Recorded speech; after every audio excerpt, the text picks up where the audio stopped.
Oke, Assalamualaikum warahmatullahi wabarakatuh. Waalaikumsalam. Waalaikumsalam. Teman-teman, Pak Kirman ini sesepuh, teman yang sudah lama lah, teman abadi, dan Bu Direktur dan teman-teman ini teman belajar yang luar biasa dari 20 tahun yang lalu sampai hari ini. Saya ingin memulai dengan kalimat begini. Undang-undang desa itu memberikan, mohon maaf, undang-undang desa itu adalah kemenangan sementara ya, yang memberikan kesempatan bagi desa, tetapi dijalankan penuh dengan distorsi sehingga tidak ada koherensi dan konsistensi, dan konsekuensinya itu adalah kontradiksi. Jadi hari ini adalah kontradiksi di antara tujuan atau misi besarnya. Dan distorsi itu munculnya begini ya. Karena ya watak negara ini. Nanti salah satu fitur dari watak negara ini kan tidak ada proteksi ya. Salah satu gejalanya adalah ini khas Bitra ya, predator. Itu khas itu. Ini salah satu distorsinya. Nah, artinya ini negara ini sebenarnya hakikatnya memusuhi desa sambil memperalat, membangun sambil merusak, memajukan sambil melemahkan. Karena memang hakikatnya begitu. Itu sudah ada banyak pengalaman di belahan dunia bahwa desa itu adalah musuh negara, atau bahasa lainnya antipod, musuh negara. Nah, kalau di Eropa Barat kan negara itu dilenyapkan sehingga selesai gitu ya. Nah, Indonesia ini kan satu khas ya. Jadi desa itu tidak mati. Kerajaan demi kerajaan, negara demi negara itu silih berganti, desa itu tetap ada, tetap hidup. Dulu Sriwijaya, Majapahit itu umurnya 300 tahun. Desa sebelum Majapahit, sebelum Sriwijaya juga sudah ada. Dan hari ini juga masih ada juga. Jadi tidak mati, tapi juga tidak kuat, tidak sehat. Jadi sekarat lah, posisi sekarang itu tidak sehat. Jadi undang-undang desa itu hanya kemenangan sementara aja. Dan kalau kemudian ada gerakan para kepala desa, para perangkat desa untuk revisi, itu pertama kali saya memahami sebagai negosiasi. Negosiasi politik, memanfaatkan momentum politik, dan ada satu tujuan besar yang mereka mau hadirkan, yaitu ini ya, menyapu bersih. Kan ada pandangan begini, untuk apa sih revisi, kan ini persoalan implementasi regulasi-regulasi di bawah yang mengalami distorsi. Banyak usulan, bukan undang-undangnya yang direvisi, tetapi peraturan pemerintah dan seterusnya. Tetapi para kepala desa mengatakan ini revisi ini untuk menyapu bersih aturan-aturan yang sebenarnya malah justru mensubordinasi tadi, melemahkan tadi ya. Jadi ini dana desa ini menjadi alasan bagi negara untuk melakukan subordinasi. Ada banyak kepala desa mengatakan bahwa kami ini bukan pemimpin rakyat, tapi hanya petugas negara. Ada yang mengatakan kami ini hanya sekedar kasir, kami hanya sekedar kepala kantor, kami hanya sekedar mandor proyek dan sebagainya. Ada banyak kepala desa yang hadir baru tahun 2001, 2002, 2003, menggebu-gebu punya visi misi bagus. Tapi begitu duduk, setengah tahun kemudian kumpul diskusi dengan saya. Wah, nggak seperti saya bayangkan, Mas. Ternyata aturannya begitu banyak, visi misi saya nggak bisa jalan. Terus kreasi tadi yang dikutip Pak Kirman itu nggak bisa jalan. Aturannya banyak, dikepung tadi ya, dikepung oknum.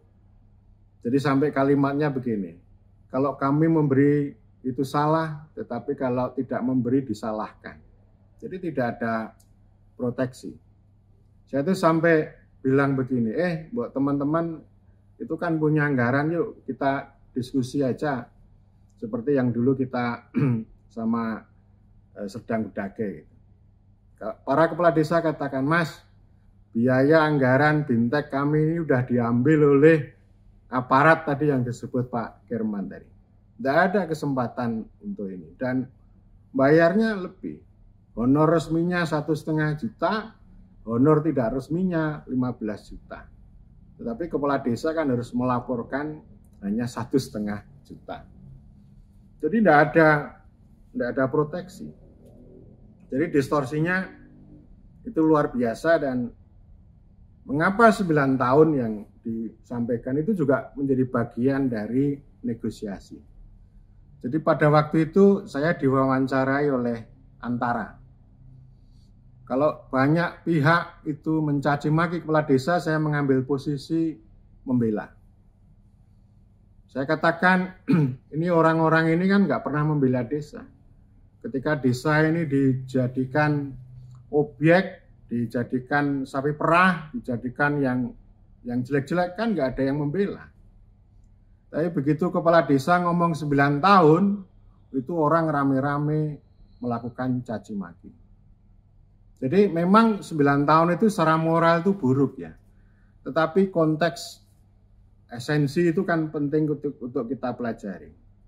Saya memulai diskusi dengan para kepala desa terkait dengan revisi, termasuk 9 tahun, itu dimulai pada bulan Oktober 2022. Awalnya, bulan September, para kepala desa di Jawa ini dikumpulkan oleh seorang menteri.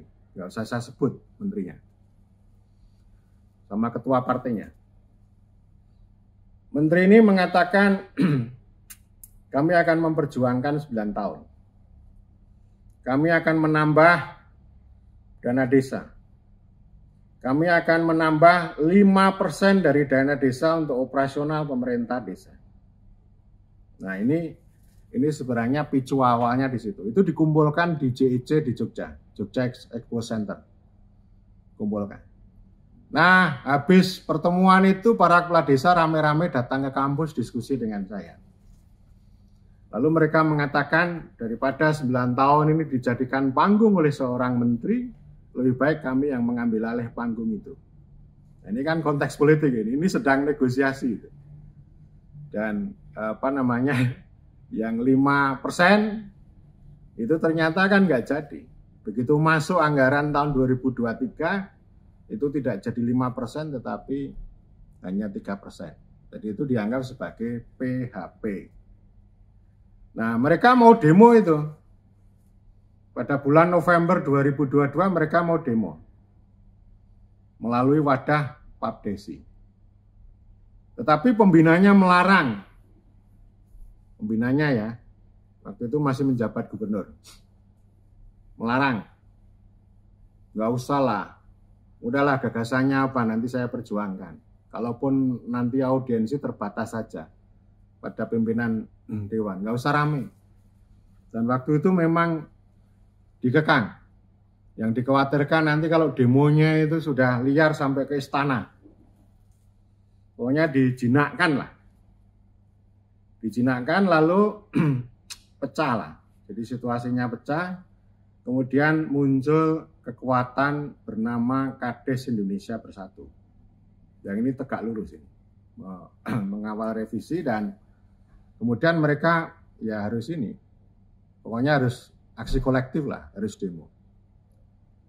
Lalu bulan Desember tanggal 24 sebelum Natal, saya ketemu dengan Kades Indonesia Bersatu. Mulailah diskusi mendalam. Para kepala desa itu memunculkan angka 9 tahun. Lalu saya komentar, mengapa 9 tahun? Itu nanti musuhnya banyak loh. Akhirnya diskusi bergulir, terus kemudian kita kasih judul supaya tuntutannya itu bukan hanya sekedar 9 tahun, tetapi kedaulatan desa untuk kesejahteraan rakyat.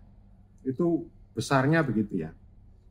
Dan gagasan-gagasan udah kita coret-coret. Itu terus ya. Sampai tanggal 17 Januari 2023, saya menemani parade diskusi ini, Kades Indonesia Bersatu di banyak kabupaten itu sampai 7 kali. Mematangkan gagasan itu.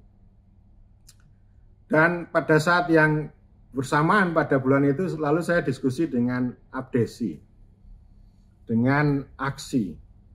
Demikian juga dengan Persatuan Perangkat Desa. Ada yang DPP, ada yang DPN, itu sudah beda-beda gitu ya. Terus pokoknya diskusi intensif kami lakukan mulai dari Oktober sampai Desember. Lalu saya diberikan tugas untuk memberikan alasan mengapa 9 tahun. Lalu saya katakan begini, membuat alasan 9 tahun itu sangat mudah. Tapi membuat argumen untuk menolak 9 tahun itu jauh lebih mudah. Jadi pikiran saya begitu dan itu alasannya sangat panjang. Sekali lagi ini bagian dari negosiasi. Negosiasi ya, artinya kalau mereka sedang demo itu kan tujuannya ya gimana caranya untuk memperoleh perhatian publik. Maka memunculkan hal-hal yang sangat kontroversial. Yaitu 9 tahun. Itu tujuannya untuk memperoleh perhatian publik. Akhirnya kan cek ombak, siapa yang menolak, siapa yang mendukung. Gitu ya. Dan memang alasan yang paling gampang untuk menolak kan ini abuse of power. Itu argumen moral. Kan beda ini kan ujungnya kan kekuasaan itu harus dibatasi. Sangat beda antara masyarakat liberal sama masyarakat moralis. Masyarakat liberalis itu mengatakan bahwa kekuasaan harus dibatasi supaya tidak merampas kebebasan orang banyak. Itu orang liberal.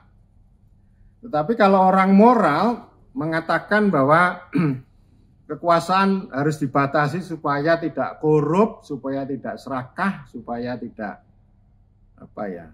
mencuri atau abuse of power gitu ya. Nah, kita bisa melihat di lapangan. Jadi korupsi itu kurang dari 1000. Ya. Kata orang yaitu yang ketahuan. Ya memang kalau ngutil banyak lah. Saya kan bikin 3 level. Ngutil, maling, ngerampok. Ya kebanyakan ngutil lah. Ngutil itu ya sedikit-sedikit. Nah yang ngerampok itu biasanya berkoalisi dengan struktur di atas. Nggak berani itu ngambil besar itu ada permainan di atas. Saya udah menemukan banyak kasus. Misalnya begini, yang kelasnya itu udah maling gitu ya. Ini cair pertama tahun 2015. Ini kepala dinas mengatakan, "Hei, 206 kepala desa. Tolong saya disediakan RANS."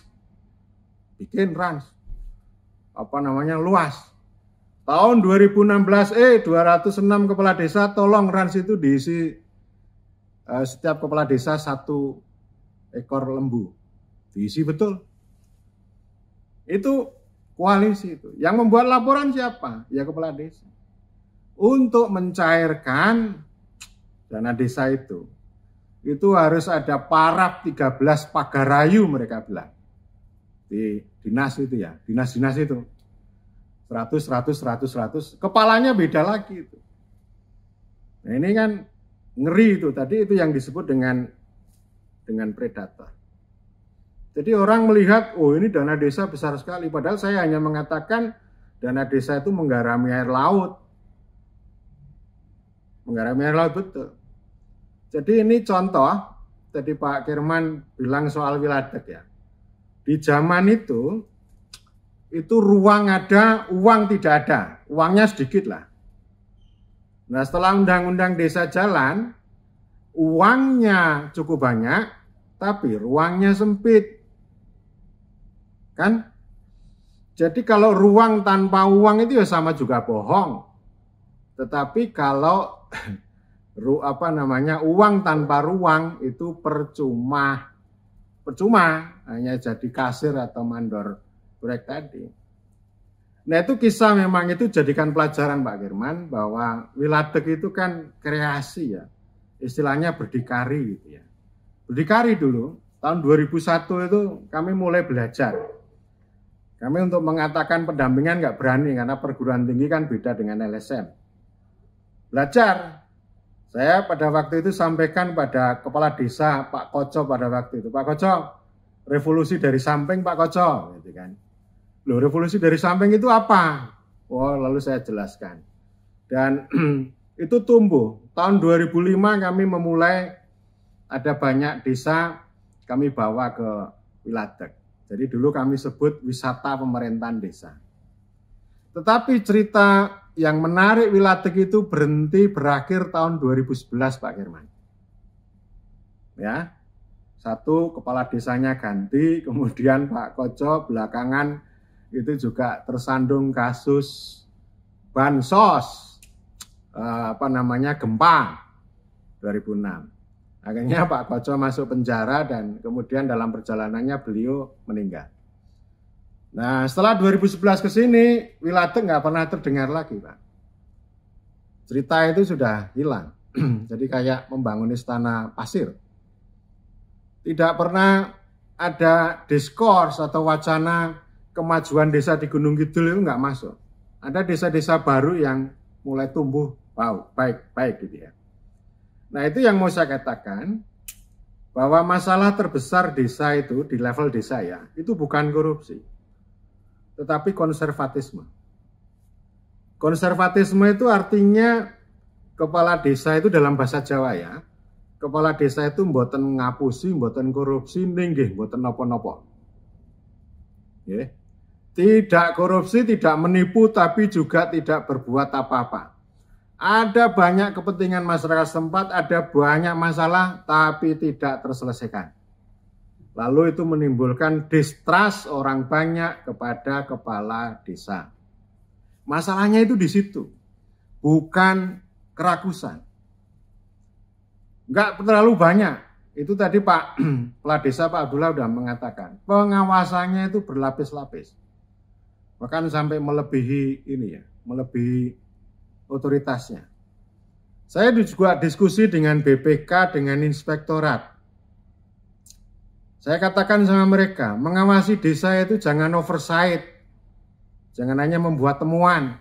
Jangan melotot, tapi begini aja maksud saya. Mata agak tertutup tapi juga terbuka. Itu yang namanya insight dan foresight. Jadi artinya uang itu jangan diberhalakan, jangan ini. Tetapi bagaimana uang itu betul-betul dimanfaatkan untuk sebesar-besarnya kemakmuran rakyat. Nah, kemakmuran rakyat ini nggak muncul, tidak hadir. Desa memang mengalami kemajuan, infrastrukturnya menjadi lebih baik, staf-stafnya sekarang baru, kantornya lebih baik, digitalisasi berkembang. Tapi desa tidak kuat, tidak berdaulat. Tadi ada IDM, itu sosial, ekonomi, dan ekologi itu memang menjadi poin penting di dalam kewenangan lokal, Pak Kirman ya. Jadi kepentingan masyarakat setempat itu 3 poin itu. Nah, kalau kita bicara tentang desa, maka landasannya ya 3 itu. Bukan ngomong soal stunting dan sebagainya, 3 poin itu. Tetapi poin yang mau saya katakan bahwa IDM ini kan praktek penelitian kuantitatif. Ada data statistik yang dihadirkan. Angka-angka itu penting untuk sensasi, untuk apresiasi, bahkan juga untuk introspeksi seperti tadi Pak Kirman katakan.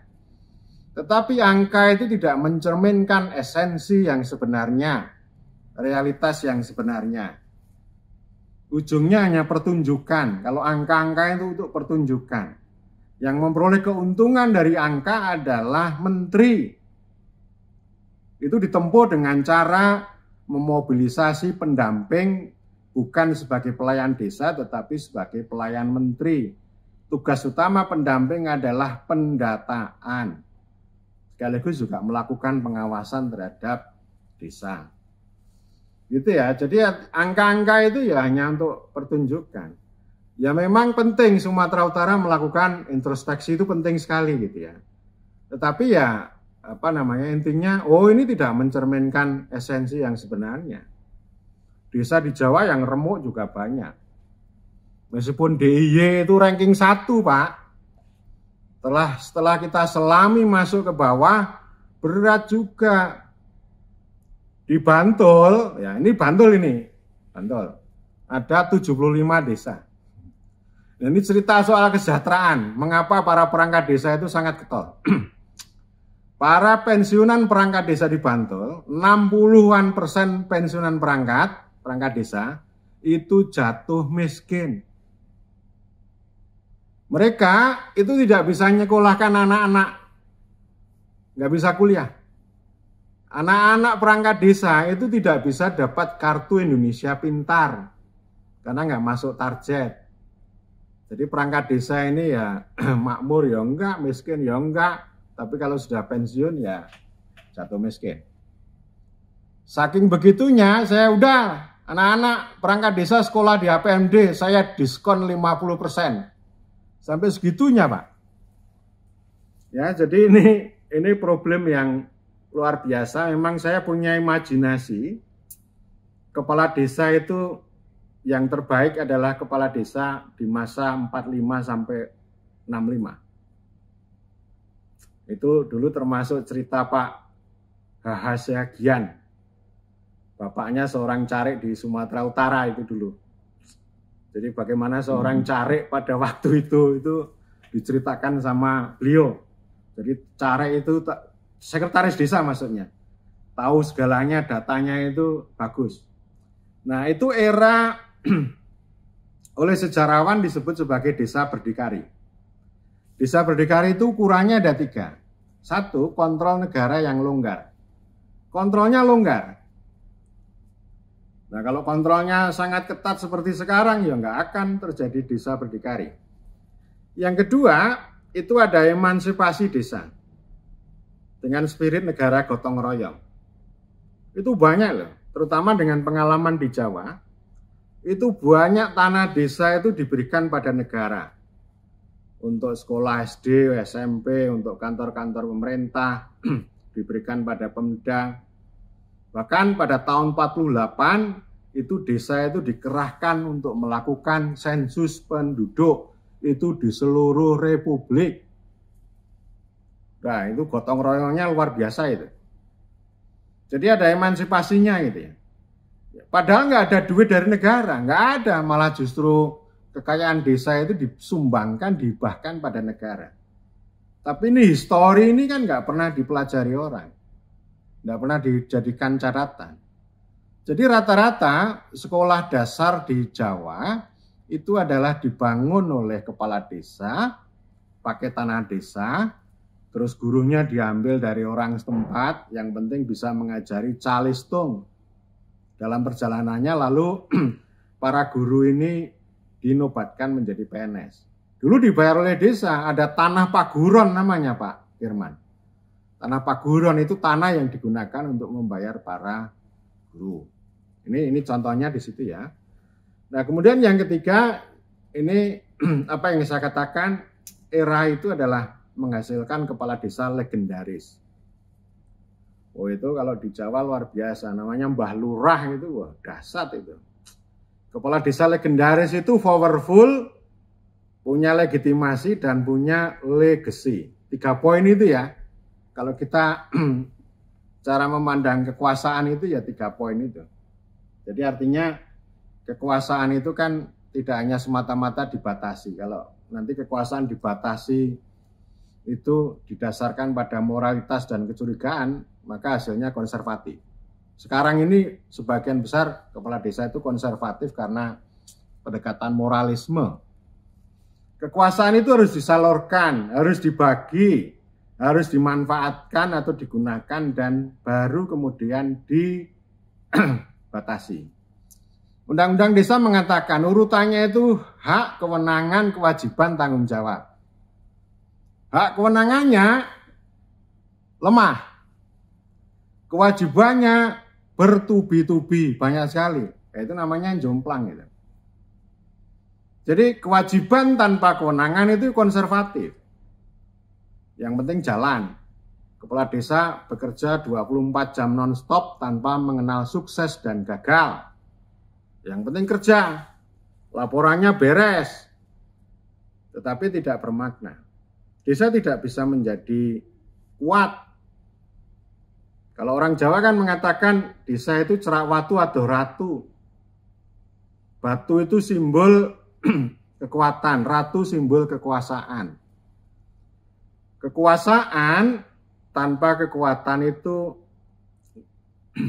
rapuh, kropos. Tetapi kekuatan tanpa kekuasaan ya involusi, berputar-putar aja. Mau ngomong keras ya hanya gitu-gitu aja. Tidak punya daya tendang ya. Jadi 3 poin itu bayangan saya, dan saya banyak melawan para guru besar, orang-orang di Jakarta yang hebat-hebat itu, nama-nama besar itu, yang mereka mencaci maki kepala desa. Saya katakan begini loh, selama ini Anda kemana? Desa ini selama ini ditindas loh, tapi Anda nggak membela desa. Tapi ketika kepala desa bersuara, Anda mencaci maki. Ini kan namanya ketidakadilan. Jadi saya membela kepala desa karena kepala desa itu dipilih oleh rakyat loh. Mereka berjumpa dengan rakyat setiap hari. Dan yang lebih penting, saya punya harapan untuk mereka. Harapannya apa? Kepala desa itu melayani dan memakmurkan rakyat. Ini poin pentingnya di situ. Selama 10 tahun tidak ada upaya yang serius bagaimana mendudukkan, memuliakan kepala desa untuk bisa melayani dan mendudukkan rakyat. Memakmurkan rakyat. Hanya jadi mandor proyek. Jadi kasir dan sebagainya. Nah lalu belakangan setelah September ke sini, itu saya tidak mengikuti hiruk pikuk. Karena ini segmen ini udah pecah. Secara politik udah pecah ini. Kalau awalnya itu saya mengatakan begini, teman-teman boleh beda pilihan politik, tetapi untuk kepentingan desa harus bersatu. Tapi susah menyatukan. Abdesi bulan Agustus tahun lalu, itu safari. Mampir ke Jogja ketemu saya. Lalu pertanyaannya begini, Mas, rekognisi yang benar itu seperti apa? Kita diskusi. Lalu saya tanya, kenapa teman-teman Abdesi bertanya itu? Ya supaya kita tidak terjebak hanya soal masa jabatan. Oke, kita diskusi. Jadi ada yang gede itu ya, itu tadi. Rekognisi itu memang harus duduk. Jadi artinya masa jabatan itu kembangan-kembangan gitu ya. Jadi maksud saya itu alasan-alasan memang sudah banyak, termasuk saya diskusi dengan para generasi muda, termasuk orang-orang NIAS yang melakukan judicial review di Mahkamah Konstitusi gitu. Saya mengatakan ini bukan soal regenerasi kok, kepala desa ini. Jangan istilahnya mau berkuasa kok minta tolong Mahkamah Konstitusi, ini bagaimana ini?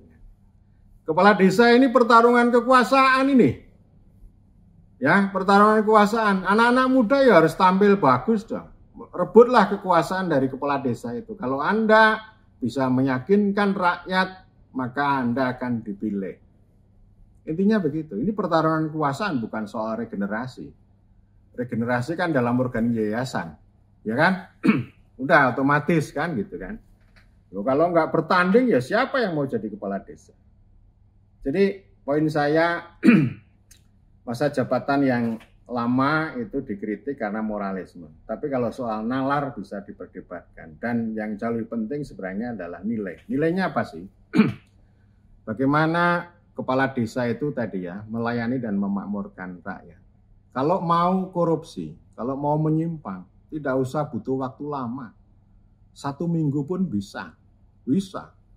Hari itu dilantik, kepala desa mengumpulkan perangkat. Sekdes dan perangkat. Ada yang begitu. Saya kemarin jadi kepala desa punya modal banyak. Saya nggak tahu caranya. Kalian harus bisa. Anda juga yang begitu. Nggak usah butuh waktu 9 tahun. Sehari 1 minggu pun bisa. Nah, ini kan soal moralitas. Dan demokrasi desa itu sudah hancur juga. Hancurnya bukan karena kepala desa, tetapi kata Ari Sujito, sahabat saya, sekarang wakil rektor UGM, itu karena limbah teknokrasi.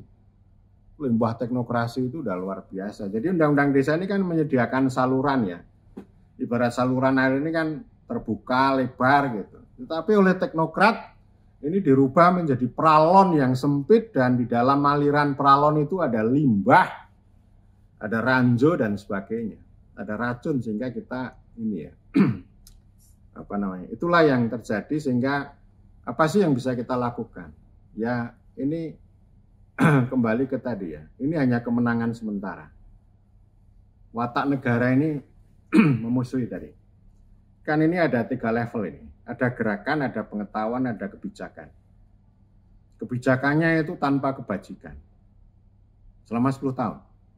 Termasuk tadi Pak Firman menyinggung soal kemiskinan. Itu diskusi yang menarik juga Pak. TNP 2K itu punya data, punya analisis. Selama 10 tahun. Dana desa bertambah, tapi terjadi pelambatan penurunan angka kemiskinan di desa berbanding terbalik dengan percepatan penurunan angka kemiskinan di kota. Itu data yang disampaikan oleh TNP 2K. Mengapa bisa begitu? Nah, TNP 2K punya 2 poin. Poin yang pertama, karena timpang juga. Jadi untuk penurunan angka kemiskinan desa itu dipasrahkan sepenuhnya pada dana desa, tetapi untuk di kota jauh lipatannya. Jadi untuk desa itu hanya 25%, 75% itu ada di kota. Itu bias kota lagi. Ya. Kemudian yang kedua, TNP 2K bilang bahwa dana desa itu memang tidak secara langsung untuk penanggulangan kemiskinan. Perintah undang-undang desa, dana desa itu untuk menopang kemandirian desa. Jadi tujuan awalnya itu untuk desa itu mandiri dulu. Penanggulangan kemiskinan itu bonus. Gitu ya. Jadi ini soal policy ini carut marut ya. Nah, kalau kita belajar pada pengalaman yang sudah-sudah, entah itu Wilatek dan sebagainya, movement ini, gerakan ini, itu rintisan itu. Cuma kalau gerakan itu skalanya ya lokal. Kami dikritik dulu. Dikritik oleh Hans Santloff, Pak. Loh ini kalau teman-teman hanya mendampingi ya nanti yang baik hanya perubahan hanya di situ. Sama juga teman-teman bengkel lapek di Kupang, desanya 300-an yang didampingi 25. Yang baik 25, yang tidak baik lebih banyak. Itu artinya teman-teman melakukan eksklusi ya. Kita mengkampanyekan inklusi, tapi praktek yang kita lakukan adalah mengeksklusi ratusan desa. Mereka tidak didampingi, mereka tidak punya leadership yang baik, mereka tidak punya perencanaan yang baik. Yang baik ya hanya 25. Yang diinklusi 25, yang 300-an dieksklusi. Itu memang titik lemah pendampingan itu begitu. Kalau kita hanya mengutamakan gerakan. Nah, pengetahuan ini ya berat. Jadi orang kampus ini kan pemangsa teori resep. Jadi artinya tidak berangkat dari bawah melihat itu dan pengetahuan itu tidak bisa menjembatani antara gerakan dan kebijakan. Itu beratnya di situ. Sehingga belum lama saya mengatakan saya itu merindukan satu rajutan antara 3 poin tadi. Antara gerakan, pengetahuan, dan kebijakan. Dan ya hanya harapan aja. Mudah-mudahan nanti periode yang akan datang ini lebih baik. Ya, tidak selama 10 tahun. Itu memang kontradiksi ya. Dalam banyak hal saya memuji Jokowi. Tapi untuk membangun desa, beliau itu datar-datar saja. Tidak ada dampak. Padahal beliau awalnya, paling awal tahun 2015 itu sudah pesan. Bagaimana mengurangi urbanisasi. Tapi jauh dari harapan. Jadi cita-cita ini, yaitu tadi, ini hanya kemenangan sementara aja. Memberikan kesempatan. Nah, karena itu kalau sekarang kita bicara gerakan, ya bagaimana memanfaatkan kesempatan itu. Meskipun nanti pasti akan benturan dengan kebijakan yang miskin kebajikan. Jadi dulu kami membuat buku judulnya kaya proyek, miskin kebijakan. Nah sekarang saya membuat tulisan kaya kebijakan, miskin kebajikan. Intinya kebijakannya sekarang banyak, tapi intinya ya tetap kebijakan yang mengarah pada proyek. Dan proyek itu adalah kekuasaan yang justru menindas desa. Saya kira demikian, waktu saya kembalikan pada moderator Mbak Yuni, terima kasih.